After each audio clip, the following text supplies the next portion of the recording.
Boa noite, meus irmãos. Em instantes, daremos início à nossa palestra de abertura da oitava campanha Jesus não nos perde de vista, creia.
Fui eu aqui.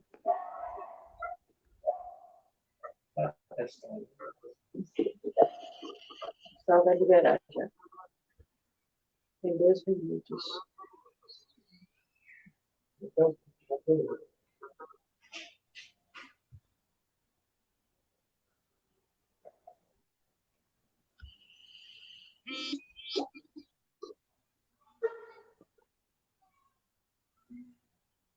ele fez, né? Ele fez. Mas deixa em silêncio um pouquinho, para você ouvir.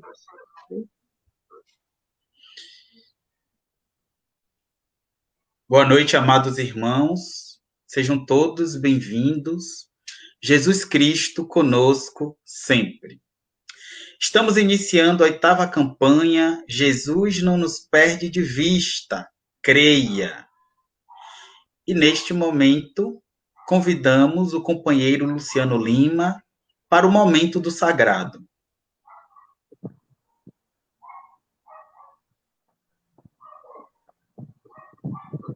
Continuemos todos em paz. Para ouvirmos o momento do sagrado.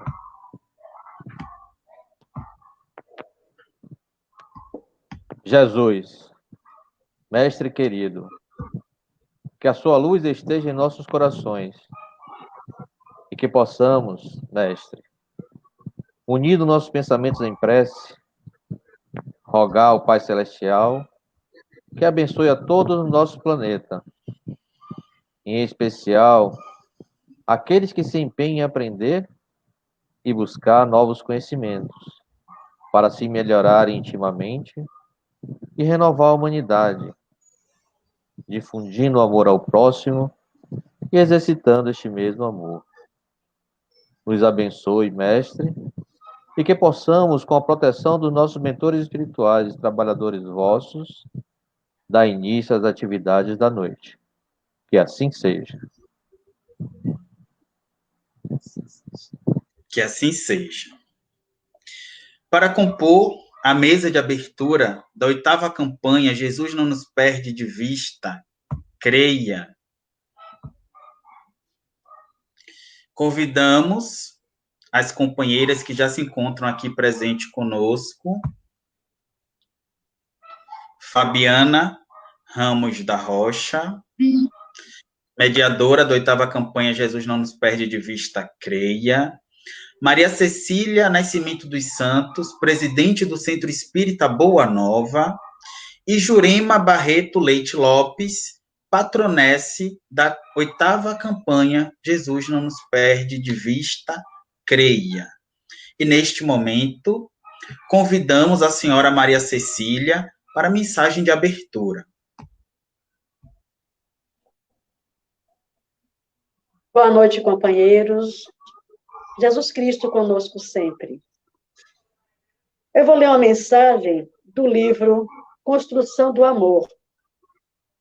Espírito Emmanuel, psicografia de Francisco Cândido Xavier. Diz assim: não basta recolher os frutos do caminho. Consagremos alguns minutos, cada dia, à procura de orientação com o instrutor da imortalidade.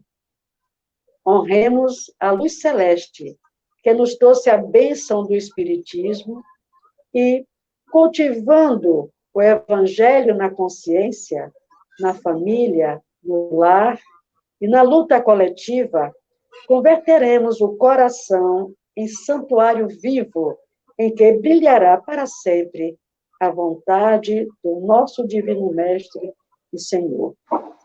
Muita paz. Que assim seja, meus amados. E Que com assim essa seja. mensagem, eu declaro aberta a 8ª campanha.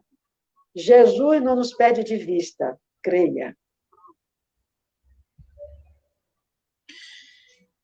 Convidamos neste momento a senhora Fabiana Ramos para falar sobre a programação da campanha.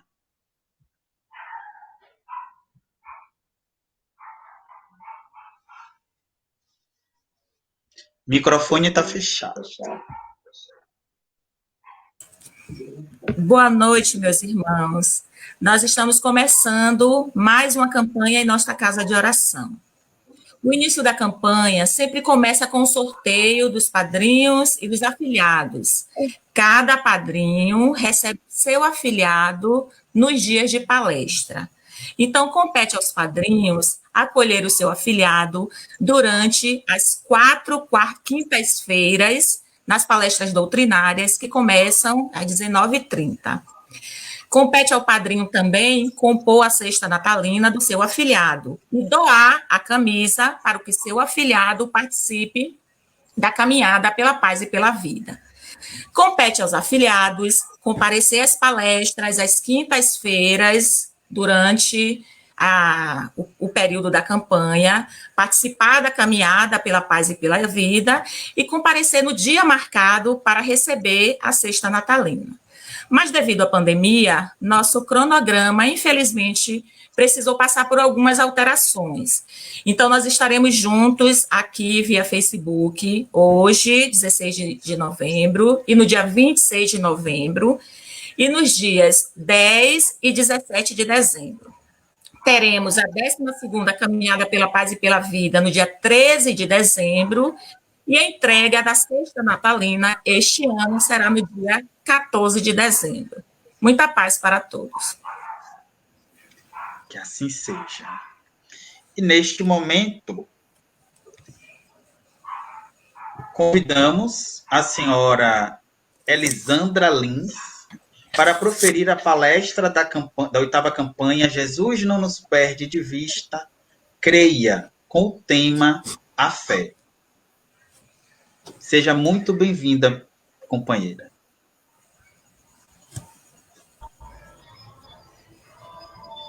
Boa noite a todos. É um prazer imenso estar aqui essa noite. Uma honra muito grande estar participando da palestra de abertura desta campanha. Creia, com o tema A Fé. E eu gostaria de cumprimentar o Centro Espírita Boa Nova, na pessoa de Dona Cecília, e todos os trabalhadores. E saudar a todos aqueles que nos escutam nessa noite, com a paz de Cristo. Saudação cristã que a mim me é muito cara. Que a paz de Cristo esteja com todos aqueles que nos assistem, que nos acompanham, que é o nosso amado Mestre, que a paz de Cristo chegue aos lares de todos vocês que nos acompanham nessa noite de hoje. Hoje o tema chega a ser muito interessante. Eu falo que a espiritualidade ele nos convida a aprender e aprender sempre, porque eu vim fazer justamente a palestra por uma questão técnica no meu local de trabalho, onde normalmente é silencioso, e hoje eu vou ter fundo musical. Eu falei que realmente já é um exercício, um aprendizado de fé. Eu gostaria de começar a minha fala com uma frase de Allan Kardec, que é a seguinte: a fé necessita de uma base que é a inteligência perfeita daquele que se deve crer. Daquilo que se deve crer. E para crer, não basta ver. É preciso, sobretudo, compreender. Então, nós vamos trabalhar nesta noite. Eu não falo nem que eu seja uma palestrante. Eu sou como todos vocês que nos assistem nessa noite de hoje, eu sou uma aprendiz. E nós, nesta noite de hoje, vamos aprender um pouquinho mais do que seja a fé. E vamos também tentar entender o que não seja a fé, o que parece fé. Então, nós vamos juntos, né, nesta caminhada, nessa abertura, porque justamente a proposta é: Jesus não nos perde de vista, creia. Então, nosso convite é justamente esse, né? Então, vamos aprender nessa noite. Mas, como diz uma música muito linda, de composição de Leopoldo Machado e de Oli Castro, né, Alegria Cristã, a nossa alegria, ela vem do Evangelho, que vive e contagia da criança ao velho. Então, para que a gente possa falar de fé de uma forma muito mais abrangente e completa, nós vamos para onde? Nós vamos para o Evangelho. E vamos também desmistificar, né, que espírita não mexe com Bíblia, que não mexe, né, com as escrituras sagradas. Né? É um preconceito, né? Nós temos conhecimento, sim. Então, nós vamos começar com o Evangelho de Mateus. E vamos fazer uma pequena observação. Jesus, esse homem maravilhoso, como o Vidivaldo bem coloca, esse homem esplêndido, esse espírito evoluído, que veio, né, o verbo, como diz João, que se fez carne e habitou entre nós, a ação, né, o poder que habitou entre nós, ele proclamava a boa nova e ensinava. Ele não impunha. Por exemplo, no Evangelho de Mateus, capítulo 7, ele não diz assim: não julgueis, porque eu não quero que vocês julguem. Não julgueis porque vocês vão para o inferno. Jesus não disse isso. Jesus disse: não julgueis e não sereis julgados, pois com o mesmo julgamento com que julgardes, os outros sereis julgados. Ele disse que aquela conduta, se você fizer, o que vai acontecer? Qual é a consequência daquela conduta? O ensinamento é praticamente uma lei da física. Onde se vê, se eu não me engano, Stephen Hawking, ou o Cosmos, né, na sua nova versão, que é a questão do pêndulo. A força que você aplica no objeto para ele se deslocar, ele vai voltar com aquela mesma força.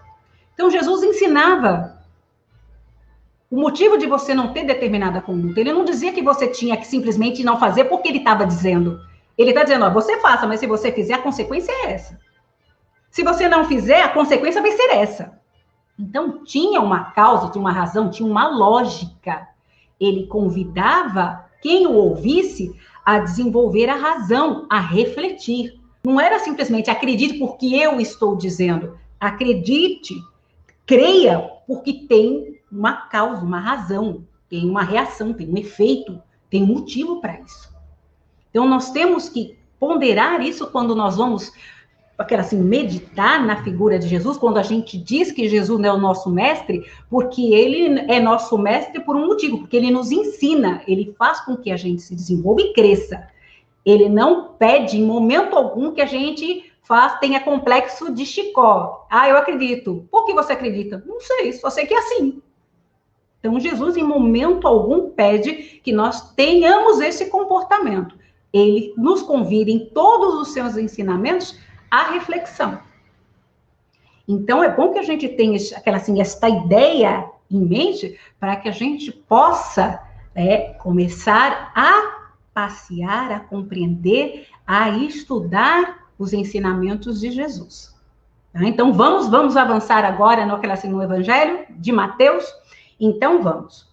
Pois bem, nós vamos tentar destrinchar um pouco a questão da fé. Então, eu convido uma passagem muito bonita do Evangelho, que é o capítulo 8, que eu vou tomar a liberdade de ler, tá? Que é o servo do centurião. Eu estou lendo aqui uma passagem bíblica, que é da tradução da CNBB, tá? Porque dependendo do texto, vai falar de servo, escravo, vai depender da tradução, mas a essência é a mesma. Quando Jesus entrou em Cafarnaum, um centurião aproximou-se dele, suplicando: Senhor, o meu criado está de cama, lá em casa, paralisado e sofrendo demais. Ele respondeu: vou curá-lo. O centurião disse: Senhor, eu não sou digno que entres em minha casa. Dize uma só palavra e o meu criado ficará curado. Pois eu mesmo, sendo subalterno, tenho soldados sob as minhas ordens, e se ordeno a um, vai, ele vai, e o outro, vem, ele vem. E se digo ao meu escravo, faze isto, ele faz. Ao ouvir isso, Jesus ficou admirado e disse aos que estavam seguindo: em verdade vos digo, em ninguém em Israel encontrei tanta fé. Ora, eu vos digo, muitos virão do Oriente e do Ocidente e tomarão lugar à mesa no reino dos céus, junto com Abraão, Isaque e Jacó. Enquanto os filhos do reino serão lançados fora, nas trevas, onde haverá choro e ranger de dentes. Então, Jesus disse ao centurião: vai, conforme acreditaste, te seja feito. E naquela mesma hora, o criado ficou curado. Guardem essa leitura. Essa passagem está no Evangelho de Mateus, capítulo 8, versículo de 5 a 13. Certo? A passagem do Evangelho de Mateus, ele vai avançando. Jesus escolhe o seu colégio apostólico, os 12 apóstolos. E depois que eles começam a convivência, vai chegar num determinado momento que Jesus vai chamá-los e vai dizer: a vocês eu dou autoridade. Essa passagem está no Evangelho traduzido por Haroldo Dutra. A vocês eu dou autoridade de expulsar espíritos impuros, a curar todas as enfermidades e doenças. E vai dar instrução de como os apóstolos devem se comportar nas cidades. Ele orienta que os apóstolos devem entrar nas cidades para chamar primeiro as ovelhas desgarradas de Israel. Tá difícil, né? Como diz uma amiga minha. Desgarradas de Israel. Que eles não podem entrar na Samaria nem nas cidades pagãs. Ou seja, Jesus dá uma série de instruções e manda: ide, ensinai e proclamai a boa nova. Então, os 12 apóstolos saem, né, fazendo, como fala, um trabalho, Jesus ensinando, e eles também fazendo esse trabalho de ensinar, proclamar, curar e afastar os espíritos impuros.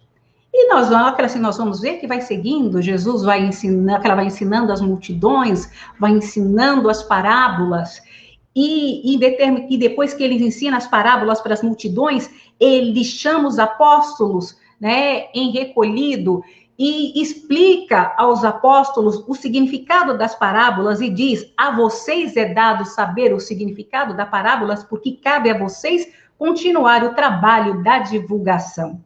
Mas eis que, num determinado momento, e aí agora eu vou ler a passagem que está no capítulo 19 do Evangelho segundo o Espiritismo, no capítulo que a fé transporta montanhas. Mas é ainda o Evangelho de Mateus, só que é o capítulo 17, do versículo 14 ao 20. Olha só que interessante. Quando ele veio ao encontro do povo, um homem que se lhe aproximou e, lançando-se de joelho aos seus pés, disse: Senhor, tem piedade do meu filho, que é lunático e sofre muito, pois cai muitas vezes no fogo e muitas vezes na água. Apresentei-o aos teus discípulos, mas eles não o puderam curar. Jesus respondeu dizendo: Ó raça incrédula e depravada, até quando estarei convosco? Até quando vos sofrerei? Trazei-me aqui esse menino. E tendo Jesus ameaçado o demônio, este saiu do menino, que no mesmo instante ficou são.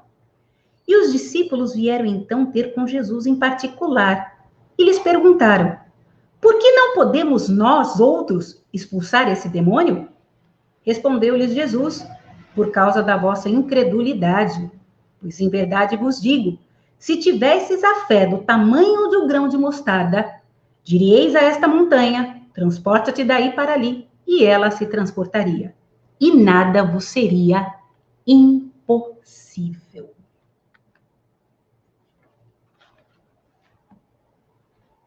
Nós poderíamos também citar a passagem no qual Pedro é convidado por Jesus a andar sobre as águas, que afunda. Nós poderíamos ter outros trechos, mas por hora eu os convido para que a gente possa analisar essas duas passagens, que são passagens muito interessantes. Não acreditam, meus irmãos? São bastante interessantes. E nós vamos agora avaliar, vamos analisar agora de uma forma objetiva. Eu os convido a isso. Vamos fazer uma nota histórica aqui primeiro. Como diria uma religiosa católica que eu conheci, italiana, é professora de geografia e história na Itália, Angélica Chiavati, os romanos tinham um jeito muito carinhoso de conquistar cidades. Muito delicado. Mandava o seu emissário até aquela nação e dizia: se vocês aceitam o poder de Roma, nossas leis pagam tributo para nós e vocês viverão em paz. Nós deixaremos que vocês sigam suas leis, mas terão que ficar submissos a nós. Se vocês não seguirem, amanhã a gente vem aqui e destrói vocês. Eram bem sutis. Então, nós sabemos que os romanos conquistaram a Palestina, conquistaram a Judéia, e, portanto, os judeus não gostavam deles. Tá? E no Evangelho, né, no Novo Testamento, está bem caracterizado essa hostilidade que tinham. Né? Não precisamos até adentrar nessa questão. Então, quando a gente vê essa passagem do servo do centurião, no qual um romano, pertencente ao povo do conquistador, um oficial, cuja patente equivaleria mais ou menos um capitão, tá? Um oficial no exército romano, vai procurar um judeu, um judeu que também não era lá, que para nós não era tido lá muita coisa pelos seus próprios pares, mas ele vai procurar esse judeu, e esse judeu diz para o que está presente que ele, não tinha visto em todo Israel alguém de tamanha fé.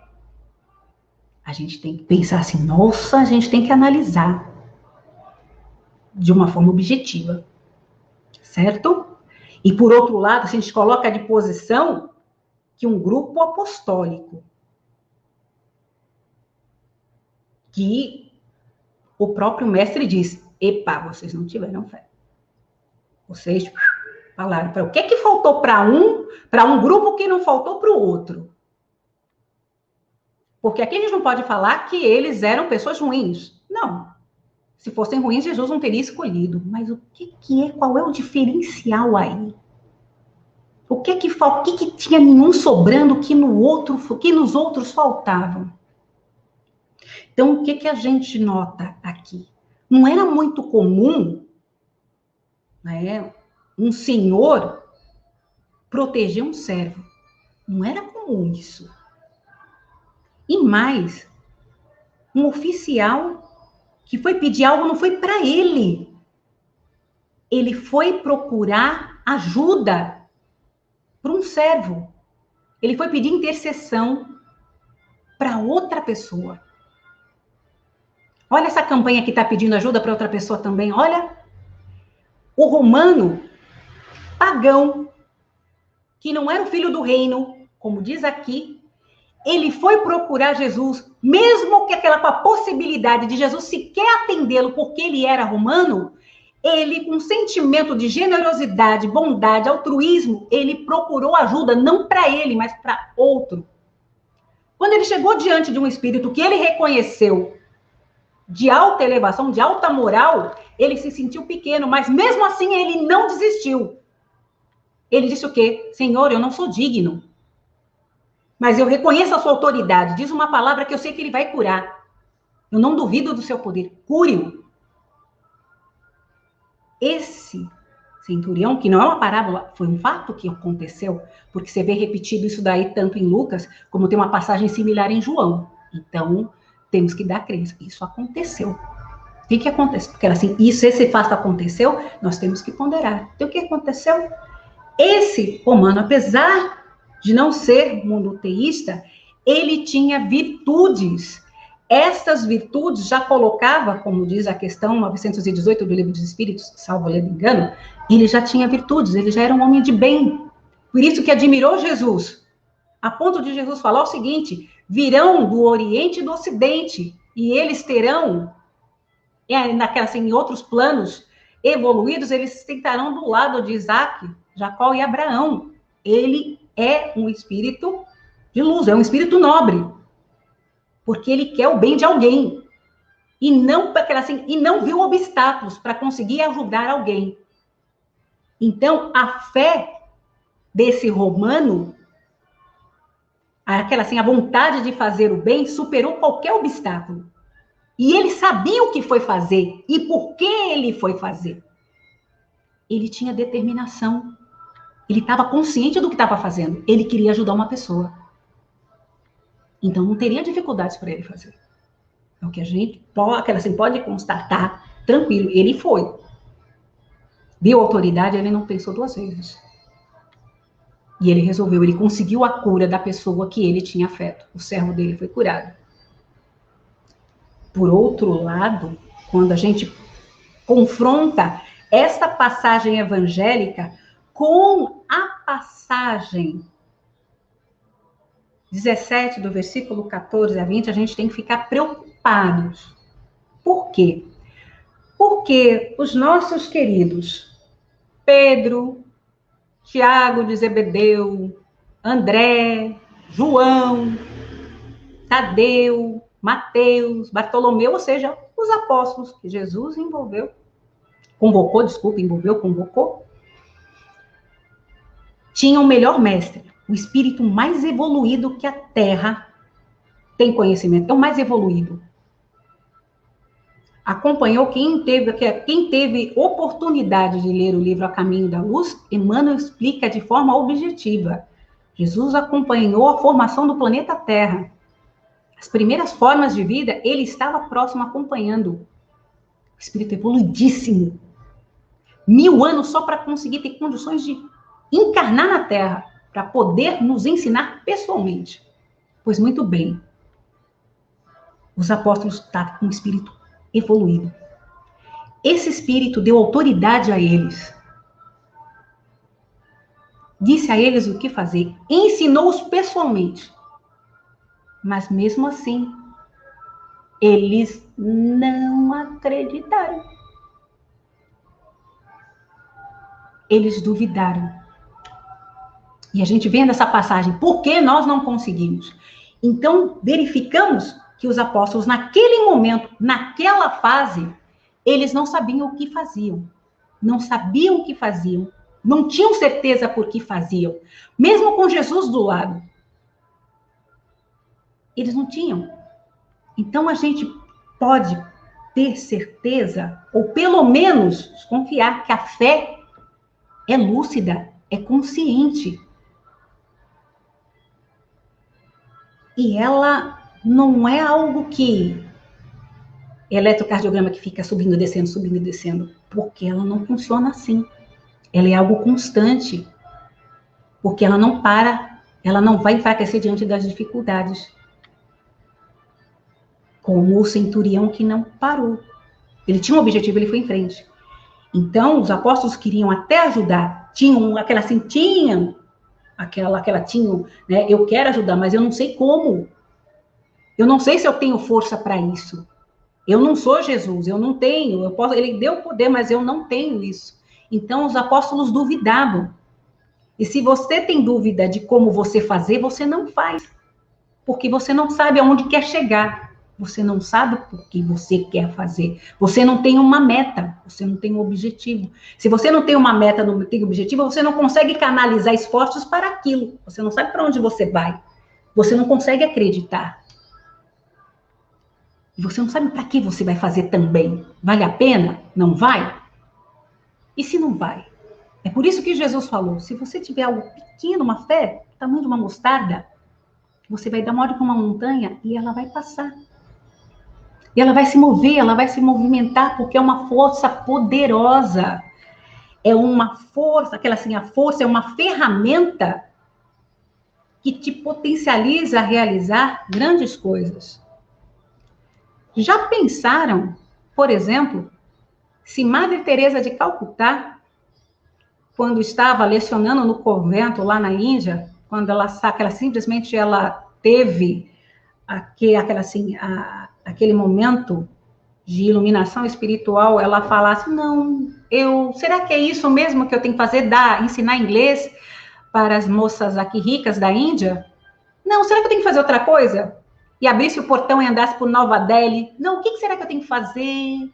E ficasse sabendo, não, eu tenho que fazer alguma coisa, eu não sei o que eu tenho que fazer, ficasse. Ela tinha fé, ninguém tinha dúvida, mas e aí?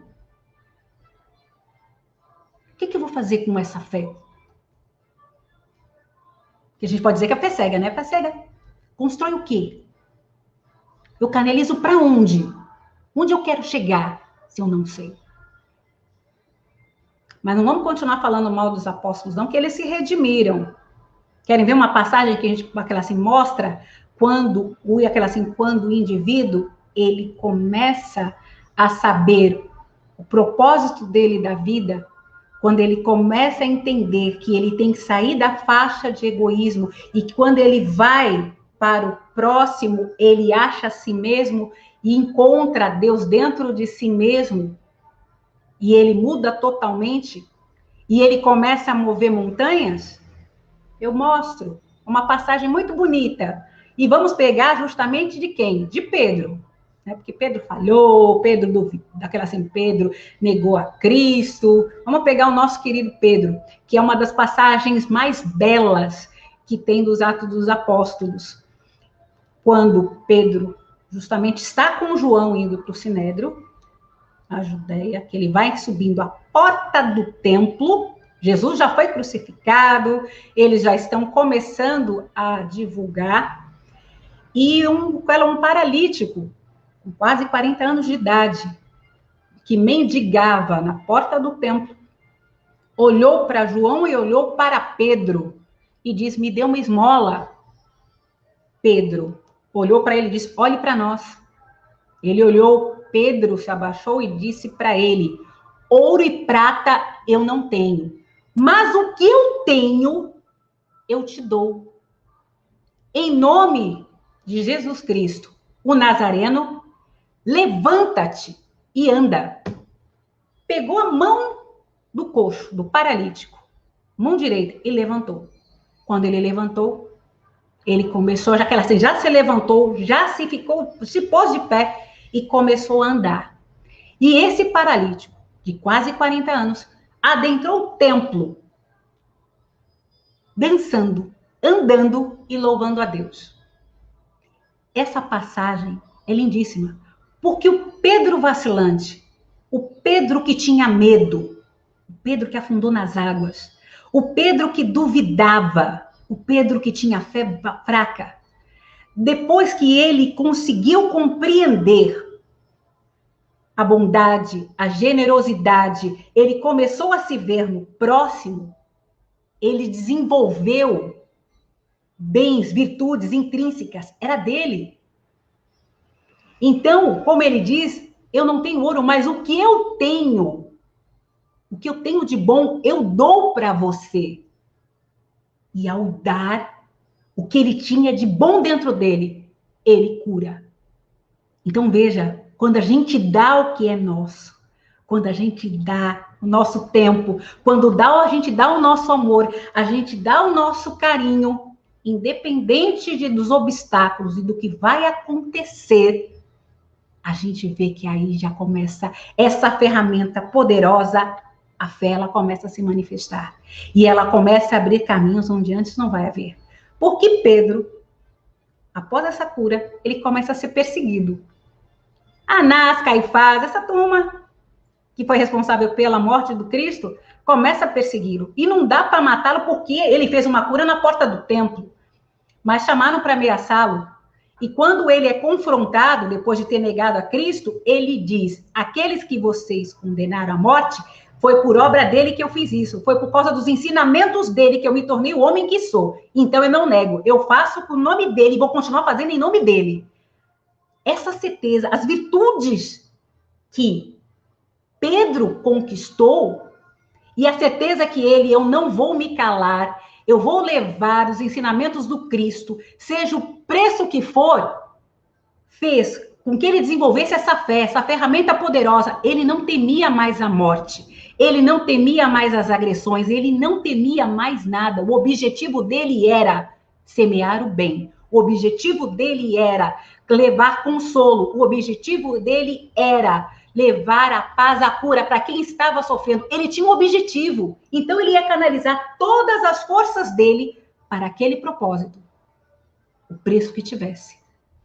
Olha a fé que move montanhas aí. Olha a fé que transporta montanhas. Ela é lúcida. Ela é consciente. E ela é constante.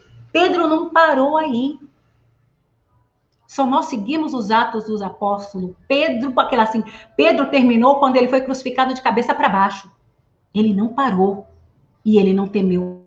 Não temeu mais nada. Porque ele teve um objetivo a partir daí. Ele sabia para que ele estava no mundo. Ele tinha certeza. As dúvidas acabaram. Ele sofreu, chorou, foi perseguido? Sim. Mas ele não duvidou mais. E essa palavra que é fantástico, né? Porque a gente, que a campanha que é lindo, né? Jesus não nos perde de vista. Creia. Olha, Jesus está nos vendo. Como viu Pedro, como viu tantos outros que duvidaram, esteve com eles.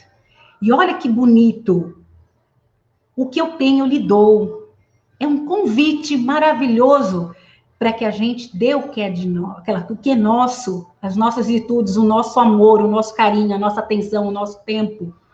Então, quando forem apadrinhar uma criança ou fazer algo com uma criança, justamente não é simplesmente dar, é dar com amor, é fazer com amor, dê o que é de dentro de si, porque essa é a transformação. É essa coisa que move. É isso que faz a diferença. É isso que pode, curar, tirar da paralisia alguém que está 40 anos parado. Como passagem aqui do Evangelho. Que é lindíssimo. E olha, essa palavra, essa frase de Allan Kardec, que fala que a fé necessita de uma base que é a inteligência perfeita daquilo que se deve crer, é praticamente a reprodução de quando Tomé vê Jesus Cristo e diz, né? Eu vi, agora creio, né? Que ele falava que precisava ver Cristo ressuscitado para crer. E Jesus fala, né? Felizes aqueles que não viram, né? E creram. Mas esse crer é no sentido de compreender. Não é a questão de dúvida, porque você crê cegamente, não. É porque Tomé não havia compreendido ainda. Então, felizes daqueles que compreenderam, daqueles que já compreendem. Isso que nós temos que guardar a certeza que a fé é uma ferramenta que nos proporciona o crescimento, a desenvoltura espiritual. Que a fé divina que Jesus fala é justamente aquela que nos aproxima de Deus. Deus é amor, é um poder infinito, é a potência mais, é a única potência do mundo, onipotente, a única força.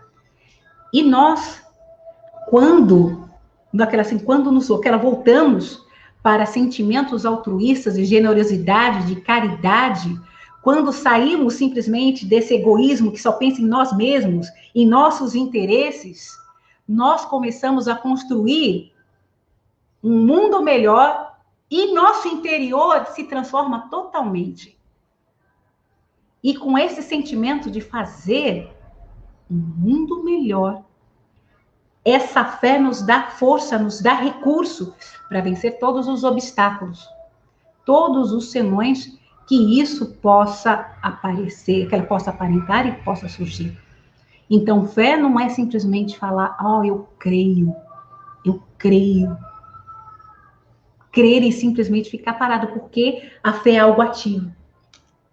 Como nós vimos aqui nessa passagem da fé transforma em montanha, os apóstolos tinham Jesus, tinham ensinamento, mas na hora da prática, a dúvida não fez com que eles pudessem executar. Porque eles também não tinham ainda o seu íntimo trabalhado.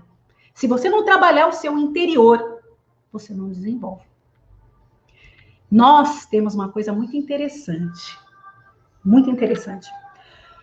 Quando o nosso corpo, nós não o nutrimos de forma correta, nossas células não trabalham bem e damos margem justamente para que vírus, bactérias e outras coisas enfraqueçam o nosso corpo, né? É a baixa imunidade. Então, fazemos exames para saber que vitamina vamos tomar para poder suplementar, para equilibrar o corpo, para fortalecer o corpo, porque o nosso objetivo é nos manter vivos, principalmente aqueles que temem a morte. Então, vão fazer de tudo para manter o corpo, a matéria, intacta, o mais saudável possível. Pois bem, a nível espiritual, aqueles que são egoístas, vaidosos, que só pensam em si mesmo e obter vantagem, nem que seja prejudicando o próximo, trazendo todo o sofrimento, eles sofrem de baixa humanidade. Então, as pessoas que sofrem de baixa humanidade, elas não conseguem usar o recurso da fé, porque porque esse sentimento de egoísta não sai, a fé cega, ele só usa para os seus próprios interesses, então vai para canto algum. Então, é justamente aquela ou a fé cega, ou aquela fé que nunca vai transpor o obstáculo, porque vai desistir no meio do caminho. Para que eu vou fazer isso? Por que fazer? Vale a pena? Não vale. Então, aqueles que querem desenvolver, é o convite de Jesus, amar o próximo, não se vingar, amar os inimigos, fazer o bem àqueles que lhe perseguem. Se alguém quiser tomar pegar e tirar a sua túnica, dar também um manto, então você quer elevar a sua humanidade. E para você elevar a sua humanidade, você tem que, da mesma forma que você nutre seu corpo, você tem que nutrir as suas virtudes, e aí você precisa da fé. E essa fé, da mesma forma que você tem que se alimentar constantemente o corpo para que ele não caia, a fé ela tem que ser alimentada constantemente, com determinação, com coragem, com foco. Eu quero ser um ser humano melhor, eu quero ser um espírito melhor, eu quero me desenvolver, eu quero seguir os ensinamentos do Cristo. Então, é constante. Se eu quero deixar de ter baixa humanidade para ser um ser humano, para ser um espírito altruísta, para ser um espírito que entenda a lei do amor e da caridade e da justiça, então, a gente tem que contar com recurso, essa ferramenta da fé, que irá nos dar justamente a constância e o ritmo para que a gente vença os obstáculos. O profeta Isaías, no Antigo Testamento, diz que aqueles que esperam no Senhor renovarão suas forças, subirão como águias com asas, correrão e não se cansarão, caminharão e não se fatigarão. Essa certeza, se você está animado pelo Espírito de Deus, se você está com o divino, se você tem um propósito de fazer o bem, de procurar o bom e o justo, você não irá desanimar. Diante das dificuldades, você não vai dizer, eu não sei como eu vou resolver, mas Deus me dará força, eu irei resolver. Essa é a questão, é uma fé consciente. Você não sabe como resolver, mas a tua determinação de fazer o bem, você receberá ajuda necessária através dos espíritos superiores, através dos bons espíritos, que te dará influência, que te dará intuição, para que você tenha as ferramentas necessárias para que você consiga resolver. Porque a fé abre portas, ela te leva para a curiosidade e te vai dar a ferramenta, o ensinamento necessário. Da mesma forma que abriu portas para Pedro, Tiago, João, André, como abre para todos. Como abriu para Madre Teresa de Calcutá, como eu disse, que quando ela teve aquela iluminação, ela sentiu, eu estou aqui inútil, tem muita gente passando fome, eu vou ajudar essas pessoas que precisam. Só que ela chegou, gente, se eu for desse hábito aqui vestida, as pessoas vão fugir de mim, porque não é a religião delas. O que ela fez? Ela adaptou um sari, para que as pessoas não se afastassem dela. Ou seja, a fé dela lhe deu uma ferramenta, como dissesse, olha, minha irmã, você quer ajudar, então faça com que essas pessoas criem empatia com você e aceitem sua ajuda. E essa mulher, ela começou a ajudar, porque a ideia dela era ajudar. Mesmo aqueles que ficavam receosos, mas que viam que ela queria ajudar, que tinha amor no coração dela, se aproximaram. Quem já teve oportunidade de ouvir narrativas de Divaldo, aquelas assim, indianas, né, que tinham muita aversão ao cristianismo, se apaixonaram pela postura de Madre Teresa e se transformaram em irmãs. Então, veja, o amor de uma pessoa, que ela fez uma modificação. Ela assim, na forma de pensar de pessoas, pelo amor. E ela saiu comigo da rua, não tinha nada, começou do zero. Mas o objetivo dela, eu tenho que ajudar os sofredores, porque Cristo fez isso e eu vou fazer a mesma coisa. Ela tinha um objetivo. Era consciente, lúcida, constante, perseverante. A fé faz isso. A fé é dessa força que a gente precisa para atingir um objetivo. E se for altruísta, Deus nos leva a caminhos que nós nem pensávamos que fossem possíveis chegar. Como Deus falou, a gente move montanhas, a gente pensa, não é possível? Sim, é possível. Porque, veja bem, é isso que a gente tem que verificar quando volta aqui. O centurião não tinha o espírito mais evoluído ao lado de si, mas ele tinha fé. Então, ele conseguiu fazer o bem. Então, às vezes, você não precisa de muito, você precisa ter a vontade de fazer o bem. O restante é crescido. Buscai primeiro o reino de Deus e a sua justiça, e tudo mais vos será acrescentado. Se o seu objetivo é fazer o bem, se você já saiu da zona do egoísmo e você sabe que você não é o único no mundo e que aquela sua presença no mundo é para trazer consolação, generosidade, que a sua presença é para fazer diferença na vida de alguém, então, meu amigo, pode contar que Deus estará do teu lado e que não vai lhe faltar esse alimento que é a fé para que você siga em frente.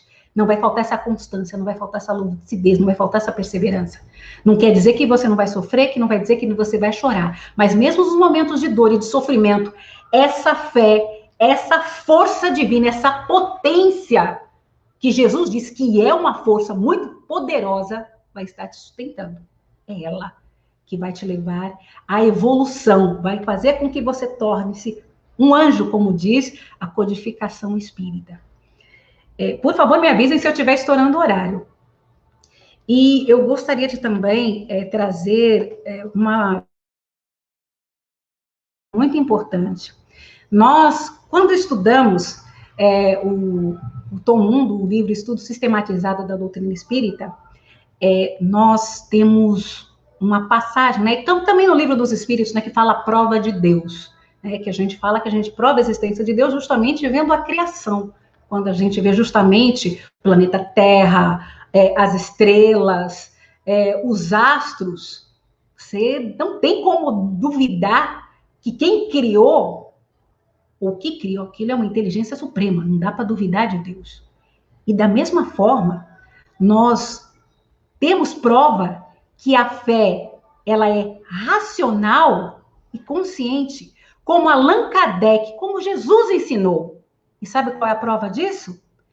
Quando você olha um trabalho de Irmã Dulce, quando você olha o Hospital Santo Antônio, o que você acha que é aquilo ali?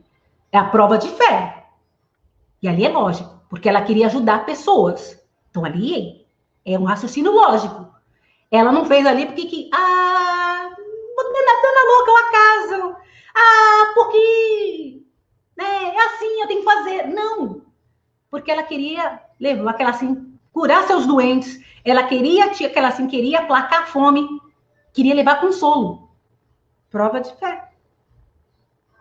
Quando Chico Xavier passou quase um ano sem ter um encarnado no centro espírita, ele não desistiu, ele continuou ensinando, trazendo o espiritismo, falando o livro dos espíritos, o evangelho segundo o espiritismo, e ele não desistiu, e ele continuou perseverando, continuou ajudando os pobres, e o trabalho dele está até hoje. Fez as psicografias, mesmo os livros sendo condenados, mesmo sendo perseguido, ele continuou psicografando. O que vocês acham que é? É uma prova de uma fé raciocinada. O trabalho de Divaldo Pereira Franco é o quê? A prova de uma fé raciocinada. Então, a fé, quando ela é inspirada por Deus, ela deixa rastros que acompanham a humanidade. A gente olha para trás e vê. A prova de fé de Pedro, ouro e prata não tenho, mas o que eu tenho eu te dou, está registrada. Então, a fé, ela é raciocinada, ela não é cega, ela é consciente. E ela faz com que façamos vários projetos. E essas provas de fé são de homens e mulheres. Se eles fizeram, nós também podemos fazer. Agora, cabe a nós sabermos o que queremos fazer. Cabe a nós sabermos se temos baixa humanidade, média humanidade, o que queremos trabalhar em nós enquanto espíritos. Somos egoístas? Não somos? Olhamos para o nosso próprio umbigo? Nos identificamos com aquele que sofre ou somos indiferentes? Achamos interessante que outros não tenham nada e nós tenhamos? Eu ouvi, assistindo na aula de especialização que eu estou fazendo, eu fiquei muito comovida, eles narrando que a ONU faz ajuda para a alimentação no Sri Lanka, que é uma região muito pobre, e uma criança, né, que eles ajudam na escola, uma criança passou 10 dias, eles observando que colocavam a comida na frente, e essa criança não comia. A criança não comia, eles viram, o primeiro dia, segundo, terceiro, 10 dias, todas as crianças comiam, menos ela. Intrigados, eles chamaram, filho, por que você não come? A criança disse exatamente isso. Eu não acho justo, não acho digno que eu coma, enquanto meus irmãos menores não comam. Então, eu não como. Uma criança, olha o senso moral de uma criança. Se os meus irmãos passam fome, não é digno que eu coma e eles continuem sem comer. Então, eu preciso ajudar essa família para que essa criança comesse. Tamanha fome. Então, veja bem, uma criança que passa fome desenvolveu empatia com sua família. Eu me senti praticamente um lixo. Depois disso, eu olho assim, eu não deixo desperdiçar mais nada. Você nem fagulha. Eu não consigo deixar nada. Porque se uma criança teve essa dignidade moral, gente, desperdiçar comida é uma falta de empatia, é uma falta... Eu comecei a achar isso uma falta de humanidade, com tanta gente passando fome. Um outro relato que eu assisti do Ministério Público do Trabalho, um documentário que se chama de Precisão, de pessoas aqui no Brasil que trabalham em condições análogas a escravos. E uma pessoa que já foi resgatada umas 3 vezes de condição análoga a escravo. É deprimente, é coisa que é pior de animal. Ele falou a seguinte frase, que ele se sujeitava a isso, mas o senhor foi já tantas vezes, o senhor se sujeita a isso? Ele falou, é a precisão.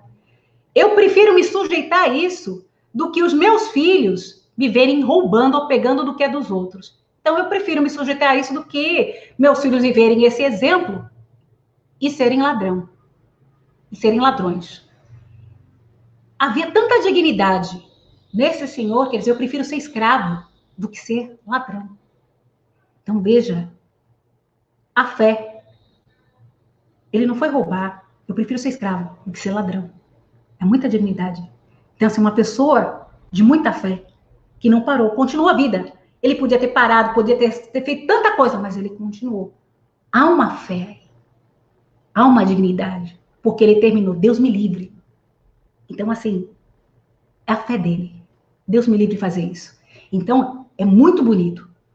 E é um convite para todos nós. Então, meus irmãos, o que eu queria trazer nessa noite de fé é essa reflexão.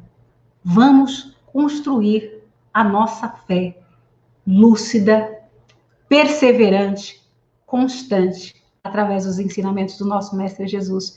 Muito obrigada pela caridade de me ouvir nessa noite.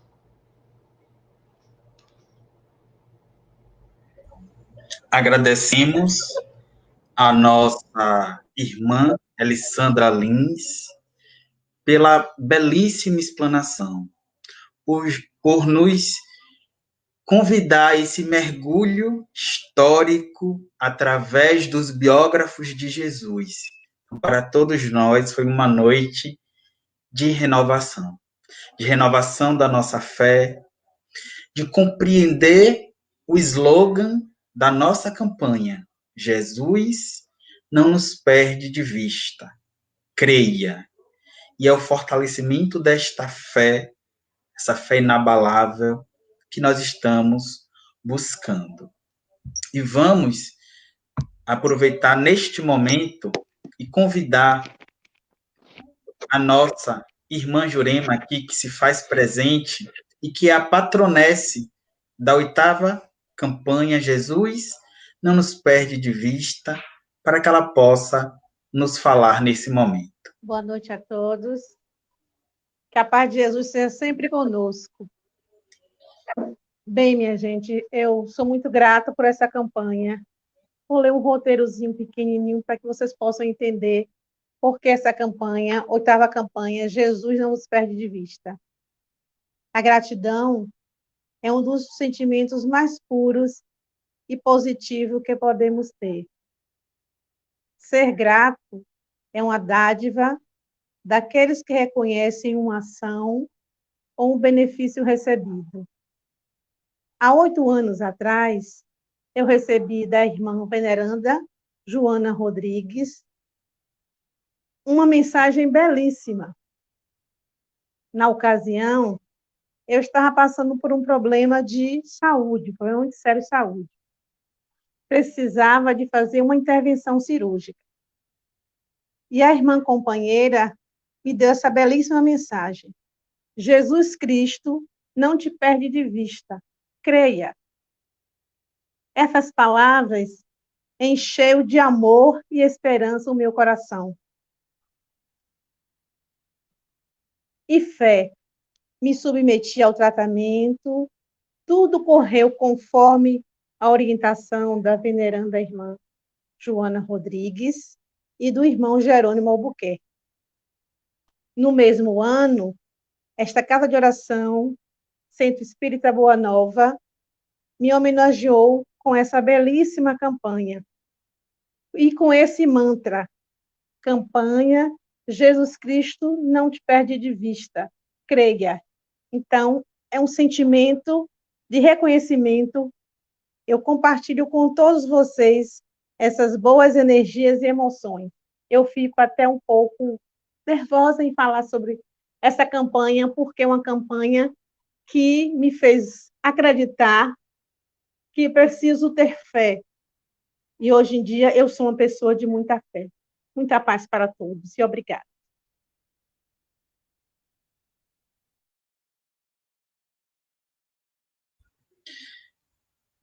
Agradecemos a nossa irmã Jurema, patronesse da campanha Jesus não nos perde de vista, creia, em sua 8ª edição. Então vamos às notícias alviçareiras. Então, na próxima quinta-feira, dia 26, dando continuidade à nossa campanha, teremos palestra do confrade Geraldo Sá Barreto, que nos falará sobre o tema A Provisão de Deus. E neste momento, para encerrar as atividades da noite de hoje, nós vamos convidar o nosso irmão Luciano para que ele possa fazer o momento do sagrado.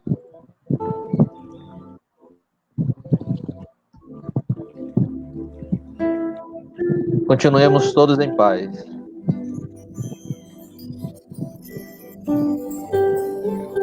Senhor Jesus, amigo de todas as horas, Nós te agradecemos, Mestre, pela oportunidade que nos concede de estudarmos a doutrina espírita, que para todos nós é consolador prometido por vós.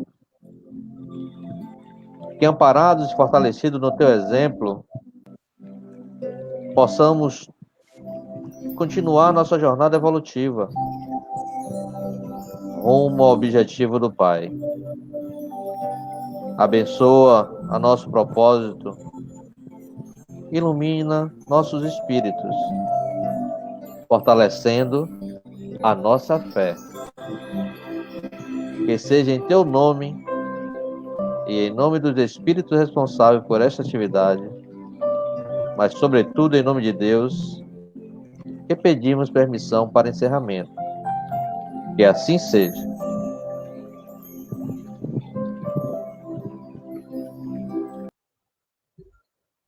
Que assim seja. Que assim seja. Minha irmã, nossa gratidão por ter acolhido o nosso convite, ter aceito estar aqui conosco, abrindo, né, a 8ª campanha Jesus Não Nos Perde de Vista. Em nossa casa de oração, como é de praxe, nós encerramos as atividades com o bombom do amor, que são mensagens que vão direto aos nossos corações, e com um abraço fraterno. Receba o nosso abraço fraterno, cheio de gratidão, muito amor, Obrigada. paz. Obrigado. Jesus não nos perde de vista. Crê. Sempre. Estamos por aqui a nossa atividade doutrinária. A todos que nos assistiram, o nosso agradecimento. Muito obrigado por terem acolhido o nosso convite. Uma noite de paz para todos nós. Forte abraço. Até a próxima quinta-feira. Abraço Assim a todos. seja. Até a próxima. Abraço, boa noite. Boa noite. Boa noite. Valeu. Parabéns. Obrigada, boa noite a todos.